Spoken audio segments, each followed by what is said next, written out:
उत्तर पूर्वी जिला में इंडिया गठबंधन के प्रत्याशी को जिताने के लिए मैदान में उतरी बिजनौर की नेता कांग्रेस की आरफा। आपको बता दें कि इंडिया गठबंधन के प्रत्याशी को जिताने के लिए हर कोई हर संभव प्रयास कर रहा है। तो इसी को लेकर के मीडिया से बातचीत में क्या कहा, सुने। मैम, आपका परिचय जानना चाहेंगे? मेरा नाम आरफा खानम है। मैं पेशे से वकील हूँ, अधिवक्ता हूँ और सामाजिक कार्य करती रहती हूँ।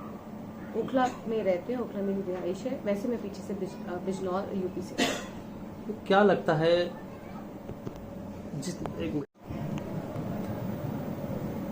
क्या लगता है जैसे कि कांग्रेस पार्टी ने कन्हैया कुमार जी को टिकट दिया है, उत्तर पूर्वी जिले के अंदर पहले से ही एक जाना पहचाना चेहरा है सांसद मनोज तिवारी जी का, उसमें क्या कहना चाहेंगे आप?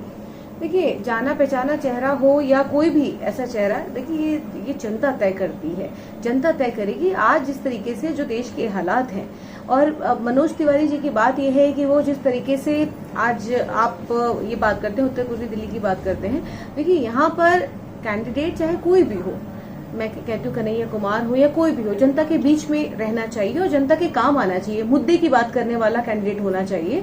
आज जो हमारे सामने प्रत्याशी है कन्हैया कुमार, आज देखिए कि पढ़ा लिखा युवा है और मुद्दे की बात करता है। मुद्दे की बात आज देश की आज ये चुनाव जो है, ये कोई विधायकी का चुनाव नहीं है, कोई ऐसा चुनाव नहीं है, देश का चुनाव, संविधान को बचाने का चुनाव है। आज जिस तरीके से हम देख रहे हैं कि सांप्रदायिक ताकतें देश को तोड़ने का काम कर रही हैं, आज हमें जरूरत है हम सबको इकट्ठा होकर के आज हमें सिर्फ और सिर्फ देश की बात करनी चाहिए, मुद्दों की बात। आज वो मुद्दे पीछे रह गए हैं। आज जब हम इन मुद्दों की बात करते हैं, महंगाई बेरोजगारी की बात करते हैं, तो हमें लगता है कि ये ऐसे मुद्दे हैं जो ऐसा लगता है अब लोगों के अंदर चर्चा ही नहीं है, बात ही नहीं करने देती है इस देश की मीडिया।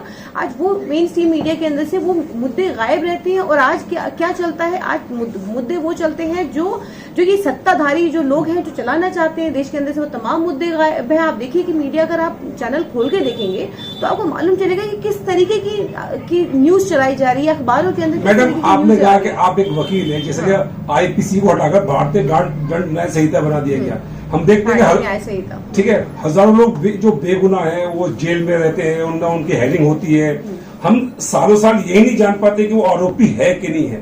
तो देखिए हमारे देश के अंदर कानून, पर्याप्त कानून है, लेकिन उस पर्याप्त कानून को किस तरीके से इम्प्लीमेंट किया जा रहा है, किस तरीके से। आज देखिए कि आज यही सत्ताधारी लोग क्या कहते हैं, ये कहते हैं कि अगर हम 2024 में आएंगे तो संविधान को मिटाने की बात करते हैं, संविधान को खत्म करने की बात करते हैं। वो कहते हैं संविधान को हम फाड़ के फेंक देंगे, क्योंकि आज बाबा साहब अम्बेडकर ने क्या काम किया था, मनुस्मृति को जलाने का काम किया था। और आज ये सत्ताधारी जो सांप्रदायिक ताकतें हैं, आज ये क्या कहती हैं, आज ये संविधान को खत्म करने की बात करती हैं। देखिए हमारे देश के अंदर वो तमाम कानून है, कोई कानून को बदलने की जरूरत नहीं है। जिन कानूनों को बदलने की जरूरत है, जिस पर काम करने की जरूरत थी, वहां पर वो नहीं बदला गया, वो उस पर काम नहीं किया गया। बजाय इसके आज देश की अर्थव्यवस्था की बात की जाए, आज देश में किसानों की बात की जाए, महिलाओं की बात की जाए, शिक्षा के क्षेत्र में बात की जाए, या आप रोजगार की बात करें, तो आज हर वर्ग परेशान है। महिलाएं आज देखिए, प्रज्वल रेवन्ना जैसे लोग जो है किस तरीके से प्रधानमंत्री उनके लिए वोट मांगने का काम करते हैं। बृजभूषण शरण सिंह को देखिए, आज अगर हम महिला सुरक्षा की अगर हम बात करें तो वो 0/0 है कि आज कहीं पर भी। आज हम तो बेटी बचाओ, किससे बचाओ, भाजपा से बचाओ बेटी।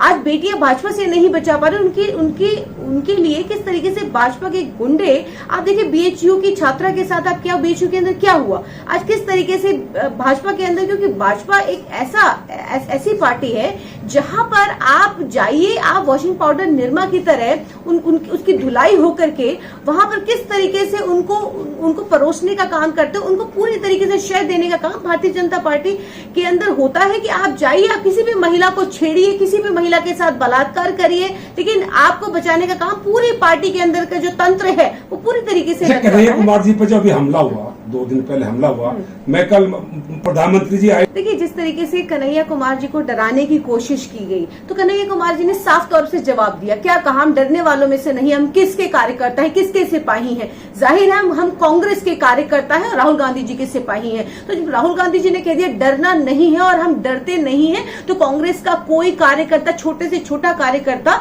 डरता नहीं है। मैं बहुत छोटी सी कार्यकर्ता हूं कांग्रेस की, लेकिन मैं ये बात कहती हूं कि देखिए आज जिस तरीके तरीके से देश के अंदर हालात बनाने की कोशिश की जा रही है, अगर सच्चाई दिखाएंगे तो आपको जेलों के अंदर ठूसने का काम किया जाएगा। आज देखिए कि इस इतिहास के अंदर पहली दफा ऐसा हुआ है कि किसी चुने हुए मुख्यमंत्री को, दिल्ली के मुख्यमंत्री हो चाहे आप देखिए कि वो तमाम जो लोग जो विपक्ष के, जो खास करके इंडिया अलायंस के गठबंधन के जो लोग हैं, जो मंत्री हैं, जो नेता हैं, उनको किस तरीके से जेलों के अंदर ठूसने का काम करे। अब ये सरकार डर गई है।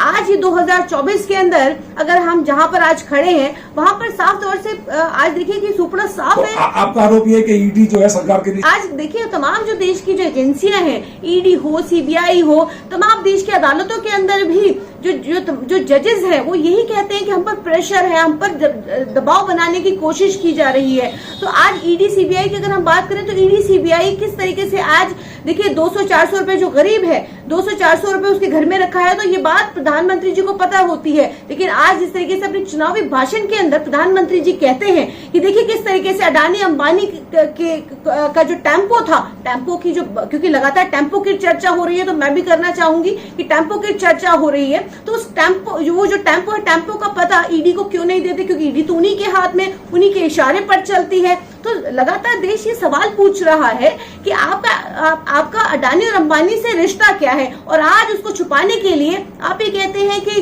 इंडिया अलायंस ने किस तरीके से वो इंडिया अलायंस के पास वो जो ट्रक और टेम्पो आया है, वो इंडिया अलायंस के पास जो ट्रक भर के और टेम्पो भर करके आया है, तो कहना चाहते हैं कि ईडी सीबीआई तो आपके इशारे पर काम करिए, तो क्यों नहीं वहां पर आप भेज देते हैं? नहीं मिल रहा है वो नहीं, उसका पता तो प्रधानमंत्री जी को पता चला है, तो वो प्रधानमंत्री जी से सवाल पूछा जाए। लगातार ये कहा जा रहा है, लगातार डिबेट्स की बात हो रही है, राहुल गांधी जी से 1-to-1 की बात हो रही है डिबेट की, लेकिन प्रधानमंत्री जी मौन है। राहुल गांधी जी ने तो चैलेंज भी दिया था, कहा था कि आप आइए मेरे साथ डिबेट कीजिए, लेकिन नहीं करेंगे, जो कि राहुल गांधी जी ने साफ कहा कि ये नहीं करेंगे डिबेट और नहीं करेंगे कोई चर्चा, नहीं करेंगे कोई प्रेस वार्ता, क्योंकि डरते हैं कि आज इस तरीके से हिंदू मुसलमान, आप देखें इन 10 सालों के अंदर जितना हिंदू मुसलमान हुआ, और आज प्रधानमंत्री जी पलटू राम की तरह किस तरीके से अपनी बात से पलटते हुए नजर आते हैं। क्या कहते हैं कि मैं अगर हिंदू मुसलमान अगर करूंगा तो मैं सामाजिक जीवन जीने योग्य नहीं हूं।